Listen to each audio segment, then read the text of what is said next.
big jump. Watch me win it. Well, I know you This were is just, you put your business card in there? No, I never win anyway, so. Hey, Brett. Hey, All right, guys. hey, Roy, Yes. Mark's gonna add his. Yeah, put yours in there. Mark came the farthest to be at this meeting. I think maybe, I don't know. We'll see. Let's go back on. So, being on time, I'll let Lisa do it right here. Pick somebody up. Whoever, it's going to be what, a black folder or a white folder? Wendy Brown. All right. Yay, and it's good to see you guys. I'm glad you guys are here. Let's do one more.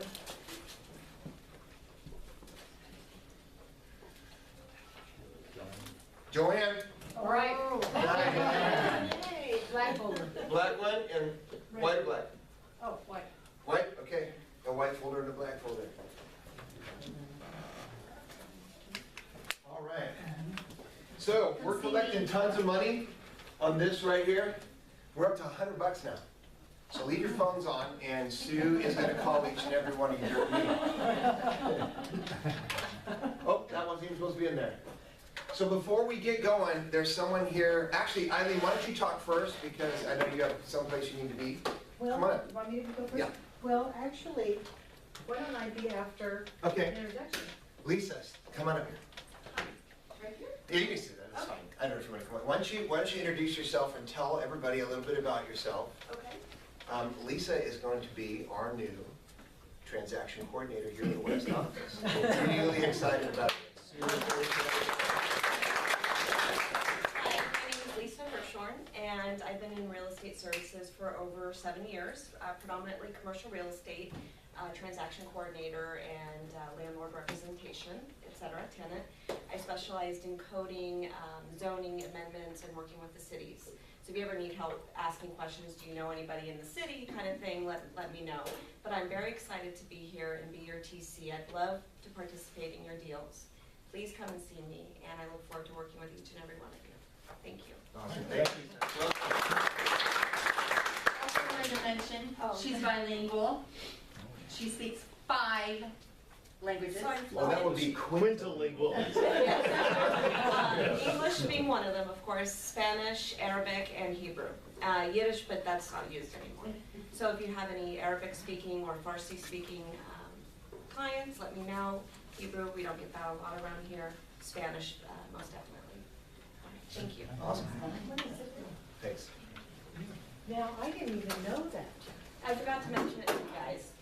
So what I will say is it's taken us a long time to pick a transaction coordinator because we wanted to get you the best and not have to do any rehires. And so, we went through a stack of about, I think our folder's about this thick, right, Sue? And so anyway, we're very happy to have Lisa here, so. Very happy to we're be glad here. have I'm you. excited. And where she's going to be is that we're going to move her into that cubicle I've been occupying. So she's going to be right next to Sue, and so out in the open, so you can find her and have her do your files. And so anyway, that being said, I just wanted to say hello and goodbye today. I'm going to run out and come back again for our class at 1:30. So for any of you in the class, make sure you come because we're going to do a lot of fun things in there. But I just found out I have an appointment with one of our attorneys across town on a little transaction snafu, which is working out in our favor. So I'm going to run over and sign the documents to say that we did it right. Okay, so anyway, I'll be back at 1:30, so I'll see you all later. Bye. Yep. Bye. See ya. All right, who's got a success between last week and this week that they want to share?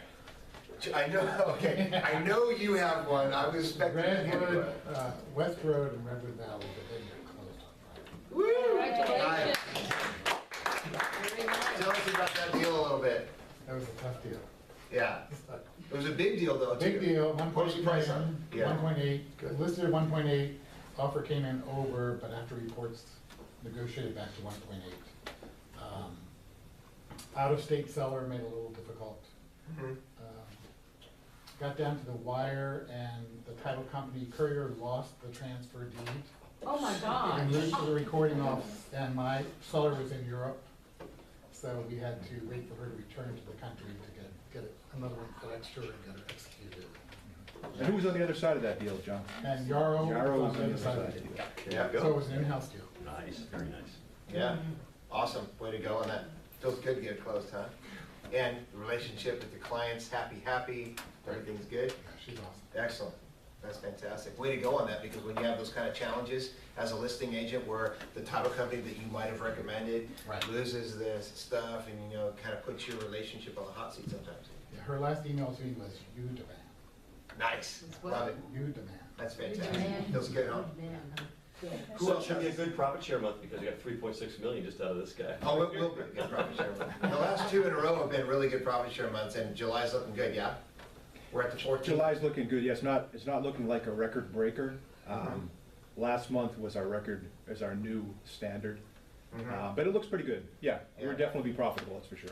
Once again, keep your eyes on the prize, because what is it, the 14th? So in 1 week. in 7 days, look at your accounts and see what got deposited for your profit share checks, your profit share. Who else has a success from last week to this week? Yes, Patty? I was able to negotiate a deal with some people in the $400,000 range before it went on the market, so I didn't have to do there was no multiple offers, it was just mine, Ooh, nice. and it was accepted, which Awesome. was nice, because everything is multiple, and this young couple is very excited. Fantastic. We've got a couple other that's been going. Good. A lot of times I don't tout my successes because I'm a buyer's agent, but I've been involved with several that are in escrow right now, and Excellent. I'm training with Trish. Those are your successes. Training with Trish, I was at showing some property by appointment only, and this family pulled up. Oh, could we see it? And I said, do you have a realtor? And they said, no. And I said, you do now. Nice. And I'm working for them too. They give me their information, and Excellent. That's fantastic. so And you guys are doing buyer broker agreements, right? we're getting there. Yeah. But some of the time, we're starting our buyer packages right now that are gonna have sample contracts, Good. business cards that say, just passed open house, Yeah. to give them, to educate them that we're still their agent, and Nice. yeah, That's look excellent. around. A lot of you guys have, everybody in this office got an email this morning from us about the McCalty Mastermind every Thursday at 8 o'clock in the East office. I know, Brett, you had something to say about it. In fact, I'll let you talk about it in a second. Congratulations on the success. That's awesome. Way to go. Brett, tell us about what do you think about that mastermind? Well, I mean, I just always get one or two great little nuggets of truth coming from that meeting, They're great. I mean, what they do is they use the Agent Mountain, the videos off of our website. But the funny thing is that, just knowing that those Agent Mountain videos are out there, you don't necessarily go to click on them, But when you're going through them in a group setting, you gotta get to talk out the principles and stuff. And I think it's a really great meeting. Yeah, I think so too. I've been to a bunch of them and it's totally worth it. Yeah. Yeah. Very cool. Yeah, I know you've been there. And I think Kelly goes, and I see some other faces in here that are there, so that's very cool. Who else has a success from this week to last week? I'm waiting for a bold graduate or a bold student to raise their hand. There you go. I just want to throw one more thing out. I was referred through a friend who owns a wine tour business, a client, and I wrote an offer for them this morning. But in the interim, their mother is a Keller Williams agent in Boston. And she called me, of course, the first time I showed them houses and grilled me. And she actually has a friend who's a Keller Williams agent in Colorado who just referred me a client looking to buy a home in now. Oh, nice. So, That's fantastic. yeah, so, Yeah, that's awesome. This location that you guys are in, I mean, it's a destination location, right? yeah. In fact, Mark, you and I just talked about reaching out for referrals and stuff from other agents outside the area and how to do that on purpose and make that happen. One of the big ways to make that happen, because if you had a leveraged opportunity in your business where you could stand in front of a bunch of people that might want to list their house with you or sell their house with you and talk to all of them at the same time or all of them at once, wouldn't that be worth it? Do you think that'd be worth it? Well, how is that any different than going to Family Reunion or MegaCamp or Bold in Palo Alto? Right? Because your guys are in a destination location for referrals, the wine country, right? People from all over Keller Williams would want to know you, and you would want to know them. It's totally worth going. Very cool. I'm glad you brought that up. You, Bold, What's going on? I'm Melissa and I'm bold. Yeah, you are. Tell us what's going on over there. Did you have a success from this week to last? Did you make your 20 contacts a day, 100 contacts a week? Yeah, and I picked up a buyer when I was door knocking. Oh, good. Yeah. Excellent. Fantastic.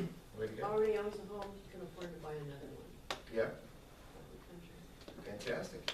Yeah, it's a great program. Yeah, it is, huh? Timothy, how's the bowl going for you? Good, it's intense, but it's very good. Yeah, what do you mean intense? Well, there's a lot going on in terms of activity and it's a real good kickstart Mhm. and focusing on things that you really need to do, so. Excellent. Very cool. Yeah, I went last week with them and it is intense. It's pretty fun. So, and for those of you guys that don't know, the Bold students have to make 20 contacts a day, 5 days a week for 100 contacts a week. And that's like, when you and I were talking and coaching today, that's like the difference, that's not 20 attempts, that's 20 actual contacts where there's an exchange, right? Not, well, I called 20 people and I couldn't get it, I got a hold of 3. So to make 20 contacts, how many attempts do you have to make? Well, 60. That's where it averages out Yeah. 3 to 1, right? And depending on when you call. So you get really good at knowing when to call and hitting the phones. Very cool.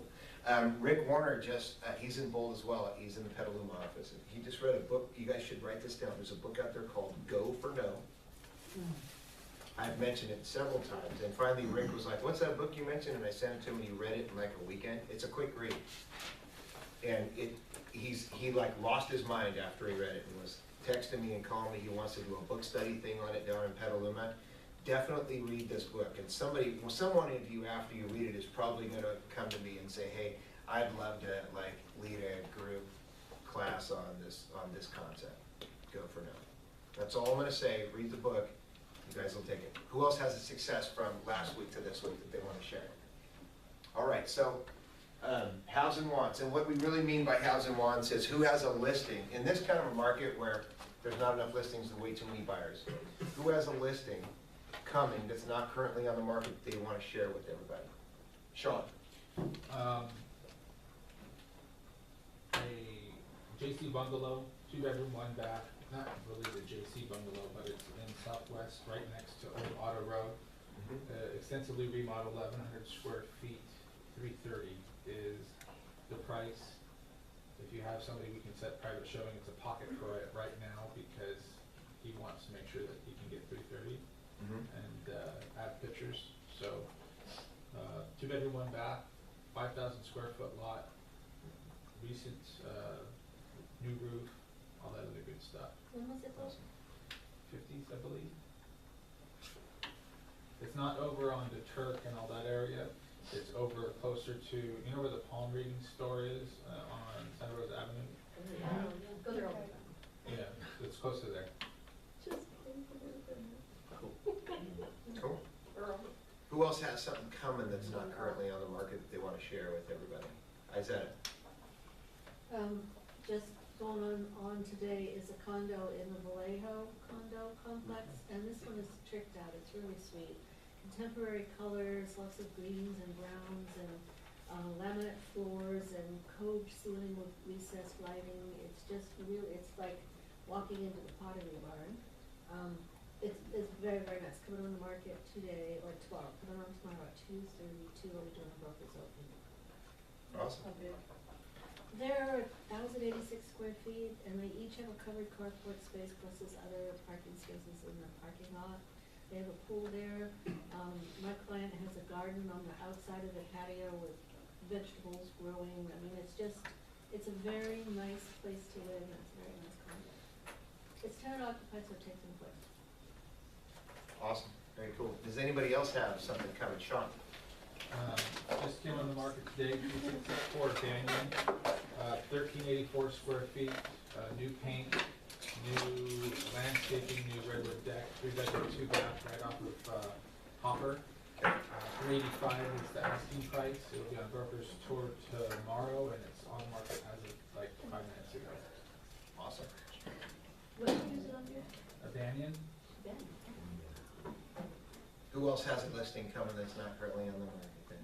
Is that it? I also have, I said it was coming, but it's getting closer to being on, it's all signed. It's a bed and breakfast up in Cloverdale, it's the Old Crocker Inn on 4.75 acres, 10-room lodge with licensing for 12.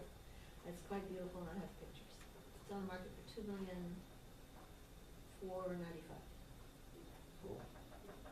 Very cool. Yes, Trish. Just this morning, 2312 Tucker. It's on the west side off of kind of Valdez and Peterson, that area. And it's $453 price, 3-bedroom, 2-bath. It has new windows, new flooring, new carpet. It's, you know, somewhat updated, not totally updated, but it's vacant. You can go as soon as we're done for this month. Nice. 15, close to 16. Cool. It's on a court. Single level. Anybody else have something coming? Sean? Back on the market, 3037 Foothill Boulevard. It's a bed and breakfast, has 3 licenses for Calistoga. You can no longer get licenses for bed and breakfasts in Calistoga. Be back on the market for the open house extravaganza. It's 3/4 of an acre, a house with 3 bedrooms, 3 baths, caretaker's unit with 1 bedroom, 1 bath. That's a converted garage, legal non-conforming, and then a detached granny unit, 1 bedroom, 1 bath, and so it has 5 to 6 bedrooms. Licensing, you're only supposed to rent 3, but he has the upper unit rented out on a month-to-month basis, so he has the main house. $950,000, 3% commission. It will be held open for the open house extravaganza. I've had quite a few people call all of a sudden on it, and it came off the market for a little bit, now it's gonna come back on. Sean, do you have it listed under residence or business? I need to call MLS and have it do it under business, multi, and residence, because it could easily be turned back into a home. So Sean, will they do that out here? Yeah, they do, you just have to ask for it. You have to ask permission, okay, and they have to, they review it to see if it's legit. Okay. What's the address of that one? Something coming they want to share, Brett? I've mentioned this one a few times. We've been delayed a couple of weeks because I'm told with my seller, but we're hoping to launch 2 weeks from today. It's 1523 Plumeria Drive, over there off of Russell Avenue. Nice first-time buyer home, 3-bedroom, 2-bath. It's about 1,100 square feet, 8,000 square foot lot, nice size lot, and remodeled kitchen and mostly remodeled bathrooms for $350,000. Awesome. Very cool. Anybody else? Any other properties coming? All right. Holly? Hi, everybody. Good morning. Nice to see everybody bright and early. Well, Fannie Mae's made some changes, is making changes with their Home Path program. I don't know if we still have any Home Path properties out there or condos, but it is going away. Home Path is going away? Home Path is going away. Really? So you must have a contract signed by October 6th to be eligible for the Home Path financing, and it must close by December 31st. And so for those of you who weren't aware, those are the ones where if it was a primary residence or if it was a regular Home Path, you didn't need an appraisal.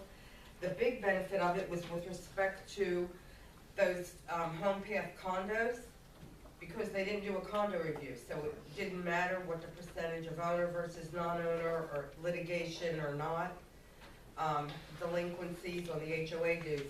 So if we have any of those properties out there, anybody's got any listed, it would be good to let's try to do something to get them into contract as quickly as we can. Okay?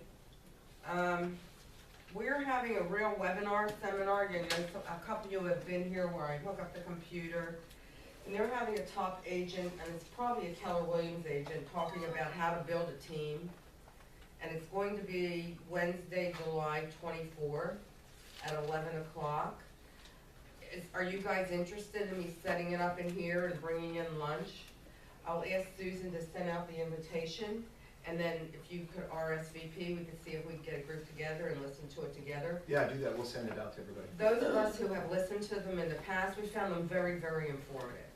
So I'll ask Sue to send it out, and we can meet here, and I'll provide lunch, and we can bond.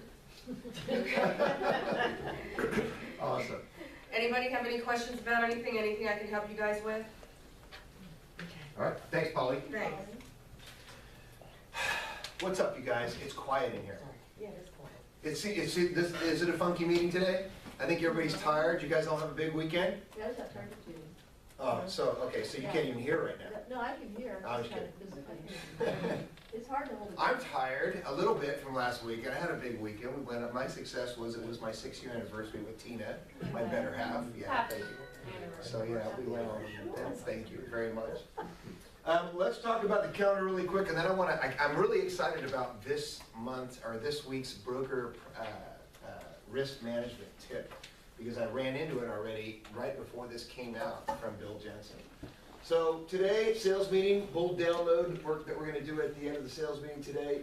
Income boost with Eileen at 1:30 today. Tomorrow, Rick Warner's Power Hour in the Petaluma office, when everybody gets together and they go over scripts and they do their calling.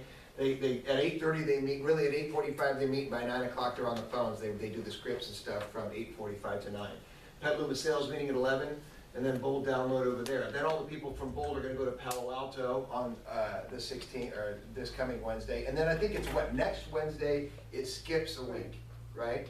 So but you'll still have the homework, you just have, it just skips a week. So you'll need 200 contacts by a week after that. And this is what time they're going to leave. You know, I went with them last week, so when we do Bold download, I have a couple people I talk about. And then don't miss the McCall team mastermind that we talked about. It says 8:10. I still haven't changed it. It's 8 o'clock. Make sure you make it to, and I sent out a big invitation about that as well. I want to make sure people are aware of that. I mean, it's awesome. And it's really well attended. You don't have to register to come, you can just. No, I didn't put in there that you had to. Oh, okay. Yeah, I didn't set it up so you can just go. And then go run out of food. So whoever gets there first is going to get the bagels or whatever they're serving, right? You want to talk about that really quick? What are you guys doing now? Because I didn't go last week. Oh, we're doing negotiations, and we did, working with buyers and sellers agents in the sense of negotiating a contract from beginning to end, and we watched a mock, negotiation, and for whether you've been doing it forever or whether you're brand new, it was really awesome to just get some refreshing ideas about, I've used something from every week from one of these videos that we've watched that's on Ancient Mountain. Wouldn't you agree? We're all sitting there going, it's basic stuff, but it's a great reminder for words that you can use, like that's reasonable, or, certain terms that we use. What was our incredible thing from last week? It was so good. The card that we got. Oh, yeah. This was a great idea. Good idea for Bold. Tell them about it. So when somebody said that, they have had my clients come into the open house, and we train our clients how to go to an open house. And they're supposed to walk in, and I literally will go, let's rehearse this. You walk into an open house, you meet the agent who's there, and they say to you, oh, are you working with an agent? Yes, my agent is, and now, let's repeat after me, let's practice it. Literally, I'm not kidding. But what they came up with Bold was, somebody made up a card, a business card, and on the back it says, free pass to open houses. So that they can go to any open house, whether it's a broker's tour or anything, they can go with their free pass, which has our name on it. So that was just kind of a fun idea. Yeah, when somebody asks if you work with somebody, Just go, yeah, I have my free pass. Yeah. How cool is that? Oh, I love that. Yeah, in other words, it means that they can't hassle them. Yeah, it's better than Magic Mountain. Yeah, there you Yeah. go. Yeah, pretty cool stuff. So just basic stuff we're doing, There's always but something. everybody's welcome, and we're really enjoying it. Everybody who's there is really happy to be there. Yeah, I'm digging it. So here's the broker risk announcement. So the way this came across my desk before we got the announcement was one of the agents in our office was, as a listing agent, was frantically texting and emailing me saying, look, we accepted this offer. We had multiple offers. We accepted this offer from this person, and now that it's accepted, the agent called me and said, well, really, in the interest of being honest and fair with you, we need to let you know that our buyer has written multiple simultaneous offers on other properties, another one of which was also accepted, right? So when would the time to be honest and fair have been? Before that. Before they read the offers. Yeah, in the offer, honestly. And this is what really frustrates me. Hold on one second, okay? And if I forget to get to you, raise your hand again. This is what really frustrates me. Because I saw this article too, and I was like, and I'm like, okay, I'm second guessing myself. Did I tell this agent the wrong information? Because in the National Association of Realtors Realtor magazine, the current issue, there's an article called navigating simultaneous offers with home buyers. And in this article, it talks about how, in a competitive market like this, it can give your buyer a more level playing field because they can go out and just write multiple simultaneous offers on other properties. And on the face of it, there's nothing really wrong with doing that. As long as, and it doesn't say this in the article, as long as in the offer, you disclose to the listing agent and the seller that that's what's happening. Otherwise, the buyer isn't really doing anything wrong. The selling agent is. It's a breach of the selling agent's fiduciary responsibility, not fiduciary because the seller's not the fiduciary. It's a breach of the ethics that say you have a responsibility, the Realtor's Code of Ethics, to be honest and fair in dealing with other agents. And so you're lying by omission if you're writing multiple simultaneous offers and not disclosing that to the other agent. Hold on. So here's what, I will get to you. Here's what Bill Jensen says about it. The recommendations in the article are poorly thought out and could lead to disastrous results, especially in a fast-moving market. The first example cited by the author is if a buyer is an investor and is willing to purchase more than one property. This is sound advice to the extent that the buyer will be willing to purchase all properties that get accepted.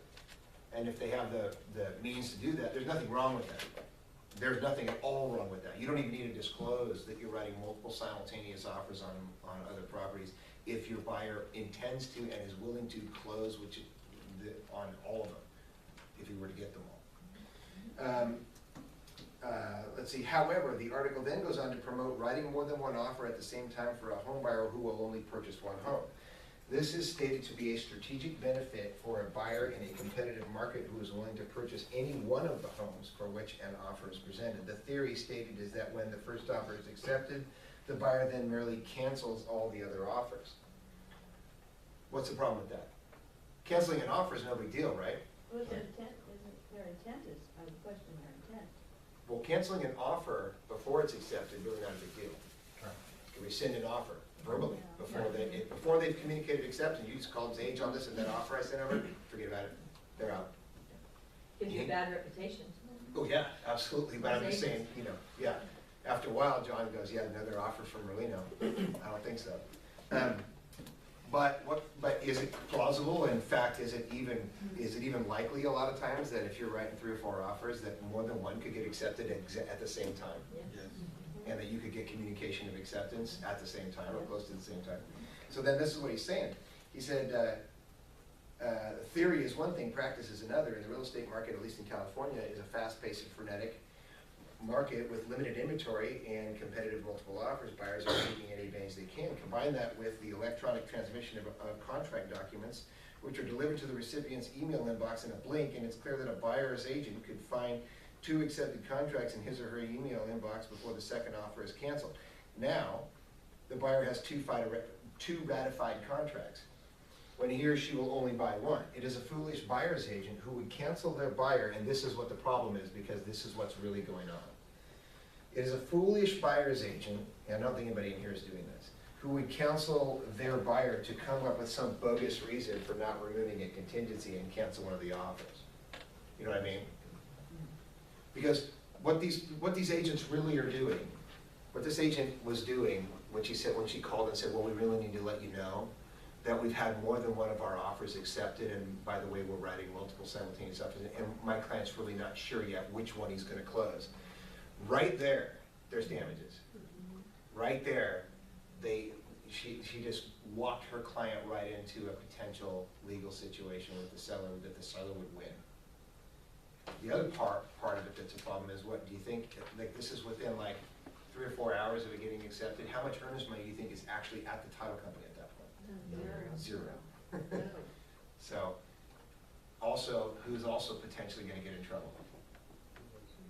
The broker, right? Sean, and then Joanne, and then Tim.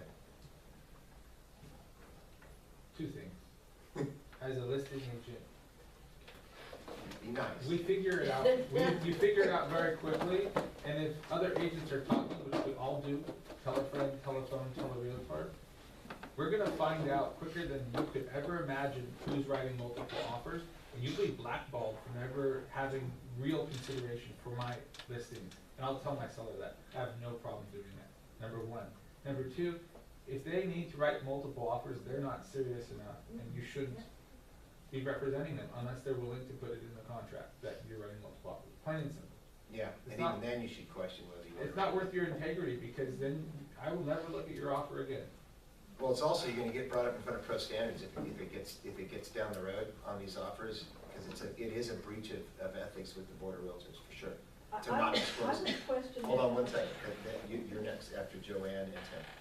Go ahead, Joanne. There was also an article in Inman this past week that I read of Caldwell, I think it was in Inman, maybe it was a magazine. Anyway, it was Caldwell Banker Broker that wrote it, espousing there is a place for multiple offers.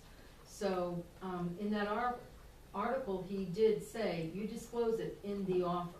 Oh, yeah. That my client is making multiple offers, and he will accept the first offer that accepts our offer. So, my thought is, how would other agents receiving that offer feel if they read that? And you know what? It's just gonna hamstring the offer. Right. But it's the truth. They need to, you can't, just because you know that, you can't lie by omission by not sending that in. And I would go one step further with that, in that article written by Coldwell Banker about that, because they were correct about that. However, it's not good enough to say that the buyer will accept the first offer that accepts our offer, because they could have more than one offer accepted simultaneously. And so you need to do exactly what you do in a multiple counteroffer situation when you're on the listing side. No matter what gets accepted first, the accepted offers are gonna be then reviewed by my client, and until he countersigns and accepts one of them again, that's not a fully ratified contract, right? You can't just say, because timing is gonna be an argument. If you have, you know what I mean? Well, mine was accepted first. Well, no, the other one was accepted. Well, mine was accepted 4 minutes before that. Yeah, but I called and communicated acceptance earlier than that on the other one, because, you know, and so you can't have that argument, right? So you have to have the countersign, just like you do in the multiple counteroffer situation. But your real point sounds to me like, why would you even write it? In a multiple offer situation on a property, why would you want to write an offer that's one of many offers that your buyers are writing on other properties? How does that even give them an advantage? Unless you lie and don't disclose it. Well, I will say, and I'm playing devil's advocate the other side, I bought numerous rental properties that way, not here. Right. But there's courses out there like Dean Graciano's course, Yep. et cetera. And they tell you, go out there, offer 40% off. Right. And put in your contract for investment properties. Put in your contract, my buyer's buying 3 properties. He's got 10 offers out there, and the first 3 to come back are the 3 he's gonna accept. Right. And that's how I did it. It's a totally different ballgame. Yeah, and as long as you disclose it. Here with multiple that's right. markets, I don't think you can do it at all. You're not in a hot It's not gonna work. It will not help you in presenting your Yeah. offer to put It's that not gonna work out here. It could Right. work in an In this area, a high inventory area with low That's where it works, turnover, right. a lot of properties, saturated market, that kind of thing. Yeah, hold on one sec. It was you, you're covered, okay?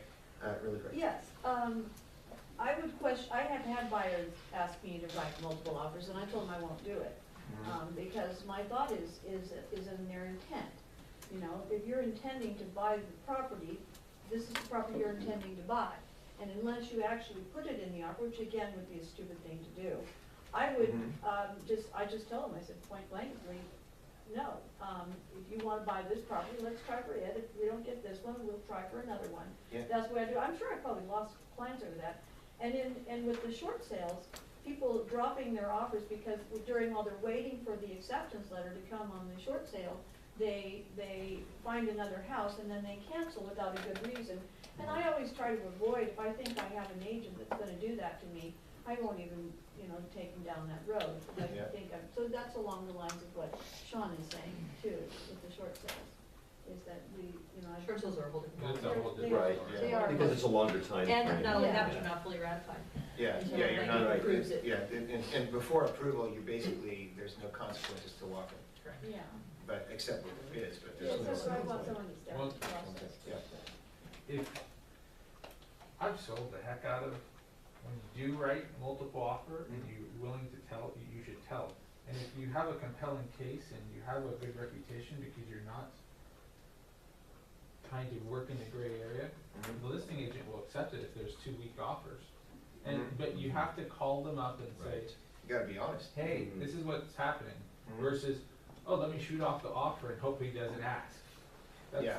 that will put yours to the bottom. Well, the other thing is too, our policy at this brokerage is, it has to be in the offer. If you're writing multiple simultaneous offers for the same buyer on multiple properties, you must disclose it in writing in the offer to the seller. In the other terms, buyer is writing multiple offers on one or more other properties, right? Something like that. Buyer's writing simultaneous multiple offers on more than one property. And then good luck with your offer. So, but that's our policy, so don't ever do that without putting that in there, because it's a breach of the Realtor Code of Ethics for sure. So, I thought that would be an interesting discussion. Yeah, anybody else have any thoughts on that? Anybody want to add anything, any experience that they've run into in the past on that? No? It just seems like you just need to live and die by each individual offer. That's the cleanest way really to do it. Yeah. Is to, you know. And don't get confused, we're not talking about those of you who have investors or concerns that can and will close multiple properties. Write offers for them all day long, as long as they can do it. Right? Cool. Anybody else on that? Were you gonna say something? No? Okay. Wisdom from Huey Lewis. Sweet. Yes, I know you guys know about my band and stuff, but that might be the reason I found this. He did an interview. He's a phenomenal entrepreneur. He did an interview with the business department at Sonoma State University that is particularly applicable to you guys and what we do in here. So I wanted you guys to see this.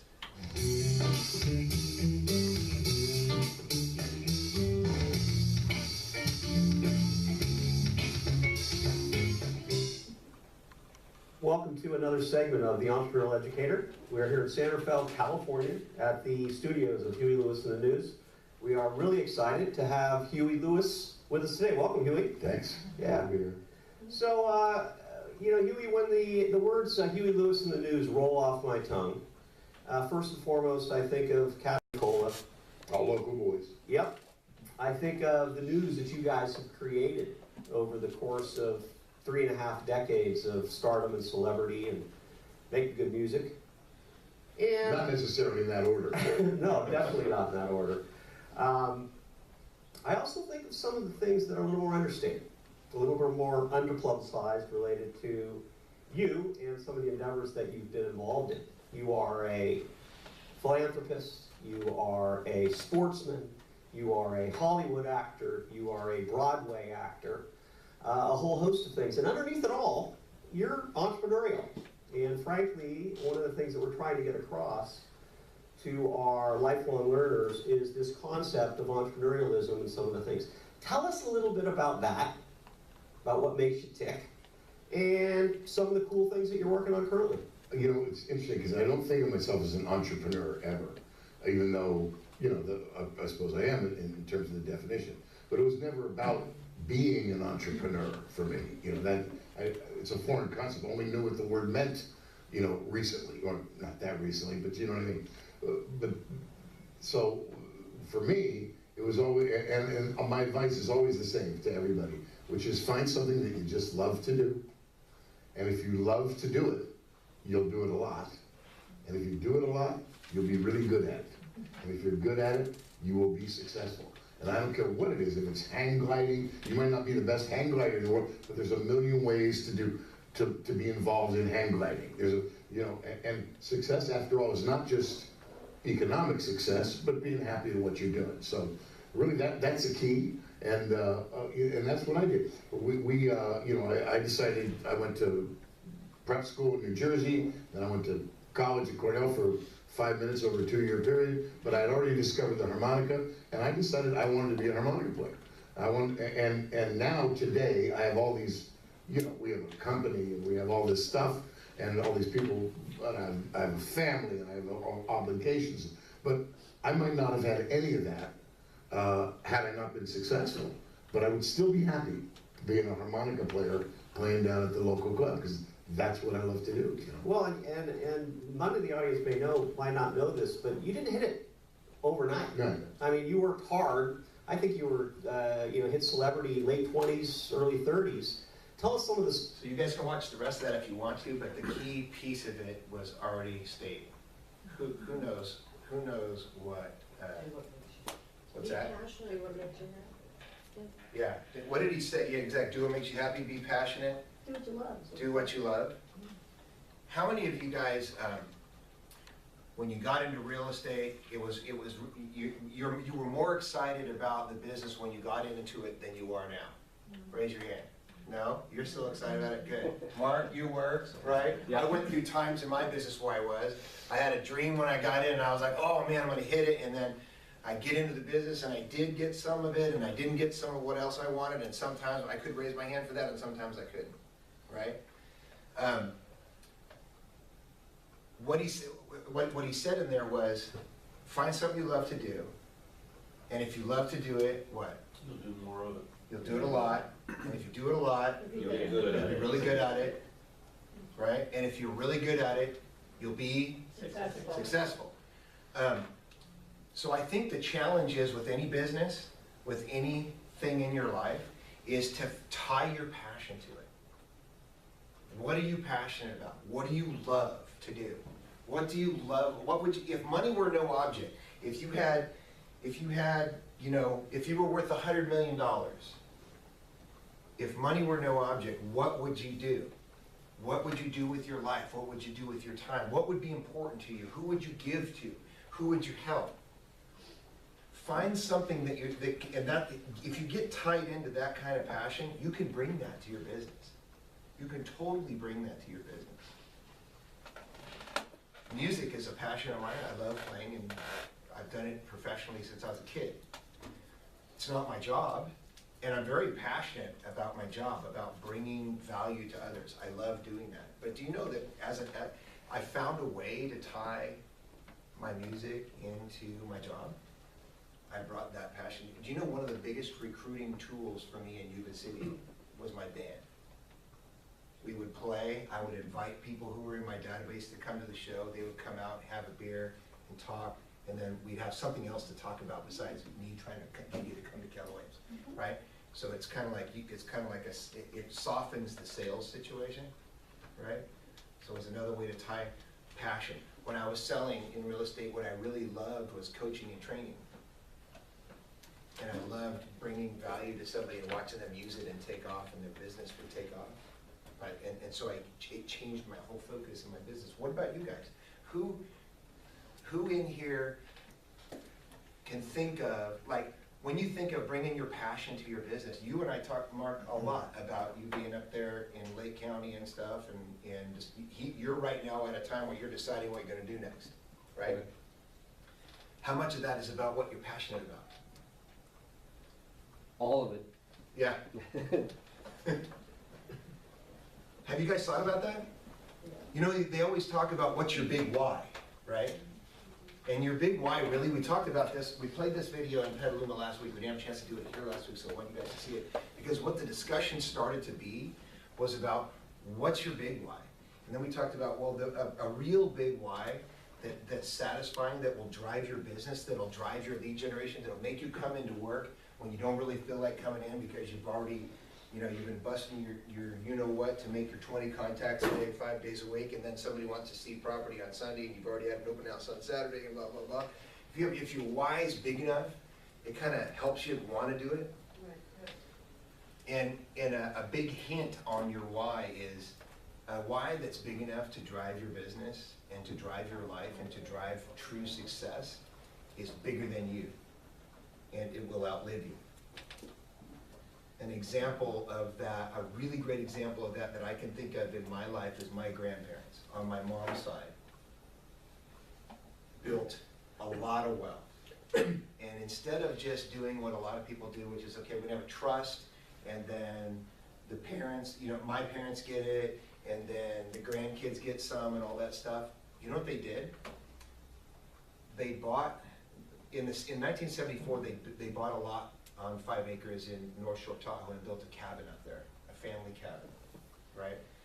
With a garage, and it's nice and easy to get to, and they didn't want us to rent it out because they want us to go up there and use it, so they provided a fund for that, so that we're not renting it out to take care of the taxes. And then they put a poison pill in there so that if it ever gets sold, nobody in the family gets the proceeds. The proceeds go to their charity. Because what she knew about it was that it would keep the family together, and it has. It kept, like, my parents and I spend time up there, my brother and I spend time up there, and we all have busy lives and we're spread out, right? That was one of her big whys, and so she was able to fund that because it drove their investments, and it drove their business, and it drove their lives, being able to do something like that for their family. That's an example of something that was way bigger than her, that outlived her by 3 generations now, because my kids go there. So think about your big whys in your life, and why, and what you're passionate about, and what you're so passionate about that you're going to do it a lot. And because you're going to do it a lot, you're going to be really good at it. And because you're really good at it, you're going to be successful, and add that into your business if it isn't already in it. I just thought this was huge when I watched this. It brought all that up for me. Were you going to say something? I just Does anybody have any thoughts on that? No thoughts on that, Sean? I'm gonna stand up for this.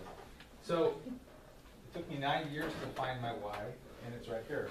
Oh. Yeah, and I've never got to meet you before. First of all, this is Cynthia Lozano, this is my fiance, we're getting married in 2 weeks. Oh, I was gonna put her on the spot like this, right? So, 9 years, I sold real estate without a purpose. And now that I know that we're gonna go to Belize and I have this life to fund, and so we can do and spend more time doing fun things, living between Santa Monica and Santa Rosa, which if you have any business in Santa Monica, you can send it to, so it helps her. I've been able to sell 20 homes in the first 6 months of the year, which I surpassed last year's numbers as far as earnings without even living here all the time. I see once every 2 weeks in the office in the east. So yeah, you're there all the time. If you find he's the one that's there once every 2 weeks. Yeah, I'm not there. So I think the moral of this story is, when you find a reason why you're doing all of this, yeah, you know what, showing houses and seeing all the different ways you can put them together, it's great. But at the end of the day, why are we doing this? We're doing it to make money and to be able to spend more time with our family, instead of, I gotta work at 9 o'clock at night. So the sooner that you figure out what it is, and it only took me 9 years. It took me longer than that. Right. So it's a very important, whether it's a person or a charity or wanting to have a big house, whatever it is, it's all right. But you have to figure out what's right for you. So it's so true. Yeah, awesome. I appreciate you sharing that. Hey, it's great to meet you. Yeah. That's awesome. Nice to meet all.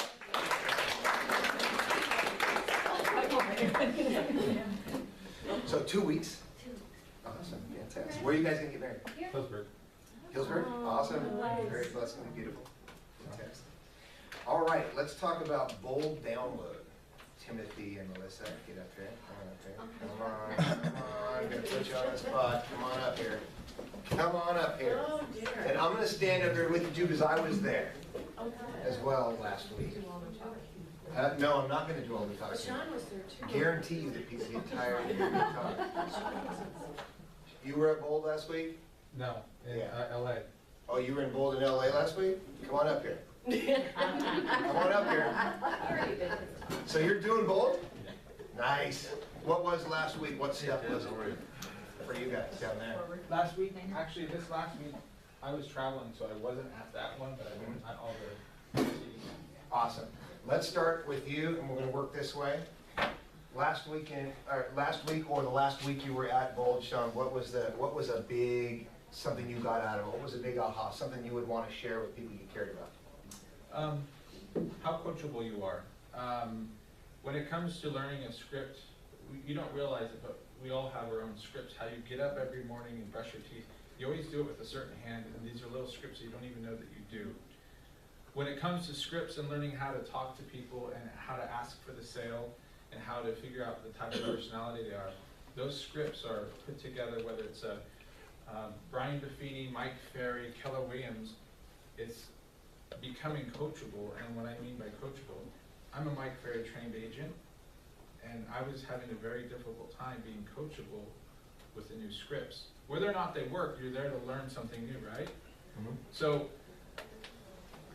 surrendering your ego, and we don't have ego in real estate business, not at all. It becomes critical for you to get rid of the drunk monkey, which they talk about, and that's a little voice in your head saying, this is stupid, this doesn't make sense, the fairy scripts are much better. That's the script that was playing in my head, and it took a lot of effort for me to say, okay, why is this happening? It's obviously worked for me up to this point, but we hit that brick wall, and you have to learn how to climb over it and say, what's stopping me? And in this particular instance, it was my own drunk monkey saying, this is stupid, what are you doing? You know how to do this. And as much as I do, you can still get better. And there's a different script that maybe for that next person you speak to will work better. So it's ask yourself how coachable you are, no matter what you're doing, whether it's expired, calling past clients, you can always get better. So Yeah. it's a tough one. Yeah, it is. What about you, Timothy? Skip. Well, I just wrote down a couple things, and one of it's, pretty basic, but I mean, start early. You're bound to get more done. Yeah. And this goes to like 3D, 3D questioning. Never snorkel people's needs, scuba dive them. It's a really good. Yeah, the 3D needs analysis. Right. And then, come from contribution. We've heard that. No pressure, no diamonds. Success is simple, very simple, but it's never easy. I like the no pressure, no diamonds one. What does that mean to you? Well, there's always going to be stress, and there's pressure there to perform for your clients. And when you perform and under promise and over deliver, then you'll have clients for life. That's a great take on it. For me, when I was in Bold, the no pressure, no diamonds thing for me, and this is appropriate for a lot of real estate agents, is you have to be okay with making a prospect uncomfortable. Because that's where that little bit of pressure. We're not talking about you need to be a high pressure salesy guy. We're talking about you have to be okay with closing. You have to close. You have to close all the time. You have to, when they answer the phone, you got to close to get them to let you talk to them. Then you got to close for an appointment. Then at the appointment, you got to close for what? Whatever, a listing or a buyer-broker agreement. There's all kinds of closes you have to do. That's what I get, that no pressure, no diamonds thing to me. I think there's a point in a recruiting appointment for me, and there's a point in the listing appointment where you want you want a little pressure, huh? You want a little bit of, ooh, I'm kind of uncomfortable. It's quiet in here. Believe me, I made Mark a little uncomfortable. Good. But I thought about it. I said, yeah, I could come back up a little bit. No, I'm very comfortable with what I said. Yeah. And he's, I think he realizes that he's going to get another valuation, and that's fine. Let him. Yeah. Especially if you're right. Well, that's the thing. I would rather shoot low and have myself proved wrong than for somebody that is, buying the listing. Yeah, true. There's a saying about that in our business. And by the way, Sean, you guys shouldn't listen to this because you want to be the first husband and wife, okay? But this saying is different. You want to be the first boyfriend, second husband, third realtor. That's what and here's why. Does everybody understand why that is? He's talking about buying listings. He's got a guy that thinks his house is worth way more than it really is, and Timothy knows what it's worth, and he did the comps, and he knows where it's going to fall, and this guy wants a different evaluation because he wants more money, and he thinks that somehow has something to do with what it's going to sell for. So it's okay if you don't get the listing. I mean, be willing to not buy the listing. Right? There's no shame in walking away. No, it's vegetable. Huh? What's that? It's actually way more profitable. You and I went on a listing appointment that ended up like that, didn't we? Yeah. Guy wouldn't listen? And I also learned it from Susan. Don't. When you talk about that guy that you have on a call with, and he wanted it, and he ended up coming back to you with his tail between his legs, and you eventually, he says, okay, let's get serious now, you were right, and let's get it sold, you did. Yeah, that's awesome. That's where I got it. And that's a challenge, huh, to maintain that relationship, because no one wants to go back. They'd rather go to some other realtor they don't even know than to come back and say you were right on the price. Isn't that weird? So it requires you to stay in contact, which is difficult because they're now listed with somebody else for a period of time and you can't. That's tough. Oh, believe me, You get them to come back, that's special. I'll be tracking this forever. Yeah, I would. But don't beat yourself up over it. No. Melissa, what did you get out of Bold last week? Well, I've gotten a lot of things out of everything in Bold, pretty much. Showing up is the big thing. And then time blocking, being organized and scheduled. So I've learned a lot from that. And being focused on what you're doing. And it's really important for time blocking for me, so I know I have to time block it out for prospecting. And it's not that hard, really. I mean, sometimes you kind of fall off the wagon, pick yourself up and get focused again. And I really like that a lot. And then something, I had a big aha moment when I was out door knocking a few days ago. I had gone to several doors, and then I walked away from one where this person's interested in buying a home. And it just struck me, I was really unattached from the outcome. Wow, okay. Not detached, but unattached. Yeah. And it just hit me like a ton of bricks. Yeah. I wasn't all wrapped up in it, which is really amazing. Yeah, yeah. What is it that lets you not be attached to the outcome when you're prospecting? First of all, what's the advantage of not being attached to the outcome when you're prospecting? Because the people, the potential client they can sense if you're fearful or if you're desperate. Sure. And so if you just go in with the attitude that you're giving service and value, and you can walk away friends either way, I think that's a good thing. Yeah.